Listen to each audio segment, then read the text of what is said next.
first full day in Paris, and as always I had a really nice time in the city.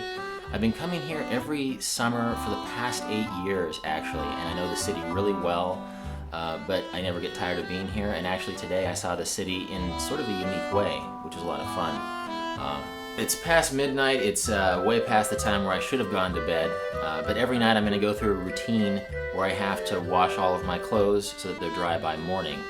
You can see that I've settled in a little bit. Some of my toiletries are here on the counter, and the clothes that I washed yesterday are laid out, and I'm going to be wearing those tomorrow, which means I'm going to wash this set of clothes tonight so it'll be dry by morning and I can pack it away. Now, I'm also going to shower tonight. I shower every morning, but on this trip I'm going to try to shower every morning and then every night, because that way I'll just be that much cleaner. I'm thinking the cleaner I am, the cleaner my clothes will be, and the less the funk will build up over the course of the month. Alright, my shower's done. I'm all cleaned up. I didn't have to bring a comb because my hair is so short. I just wipe my fingers through my hair. When I shower, I'm not usually fully clothed by the time I'm done, but it just sort of seemed weird to make a video of me in my underwear washing my clothes, so just, you know, if it bothers you, pretend that I'm not fully clothed. But I actually have 4 items of clothing that I'm going to wash. I have the t-shirt that I wore today, the underwear and the socks that I wore today, and then my Q-zip, my long sleeve shirt. I've worn it off and on for about 3 days without really washing it, so I'm going to wash it as well. Now this apartment is a kind of a luxury, and so it has a sink stopper. I'm not sure that we'll have this in every place, and it might cause a challenge because I didn't bring a universal sink stopper. But we'll start the water here. And then, through 2 days of experience, I've learned to sort of put the detergent sort of on the places that are stinky. This is concentrated detergent to the places that might smell a little bit. I'm just going to toss this in. The socks can just go in as they are. A little bit of detergent here. And get the underarms on this shirt as well. You can sort of see where I've been sweating. I'm going to add a few more drops. Again, this is concentrated detergent. I'm trying to strike a balance between getting my clothes clean and not running out of detergent too soon.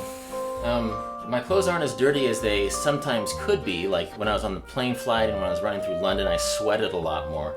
Actually today in Paris I spent a lot of time working, a lot of time writing blog post type stuff.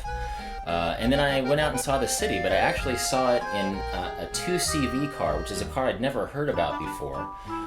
I didn't have a whole lot of time in the city. It was raining in the morning, and so a friend of a friend set me up with this ride in this vintage French car, which was really interesting. I think I've seen most of the sites that we drove to during the course of the day, but this old 1940s era French car created a lot of fascination from people on the street.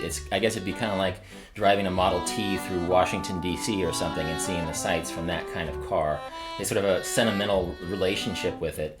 And it was actually a really beautiful way to see the city. It was sort of like an open-top tour bus, except you had your own car, and instead of people looking at you annoyed, they sort of looked at you with fascination because they're not used to seeing these vintage cars anymore.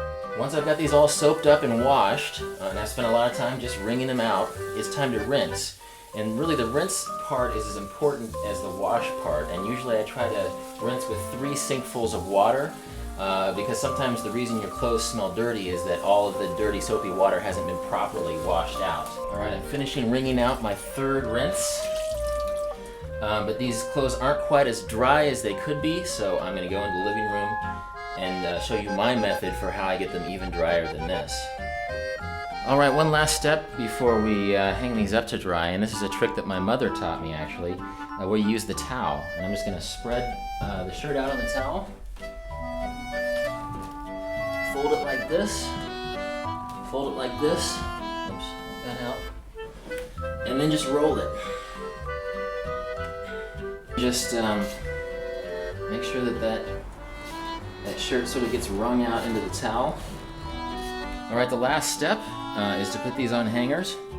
And again, in this apartment I have the luxury of having hangers. I won't always have that luxury. I'll have to improvise something. I also have these nice French windows that I can hang the clothes in, and I'm pretty much ensured that they'll be dry by tomorrow morning.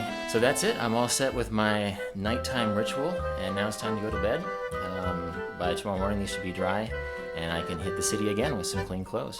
Okay, after that bit last night about doing my laundry and having it dry by morning, well, this morning it is bone dry because I crashed for about 10 hours. I think the excitement of the trip and being in a new place and being jet lagged and being on this no luggage journey got to me, and I actually feel great. I burned off a few hours of a Paris morning, but there's still a little bit of time before I have to catch the plane, so I'm going to take this down, pack it into my vest, and make the most of the few hours I have left before going on to Madrid.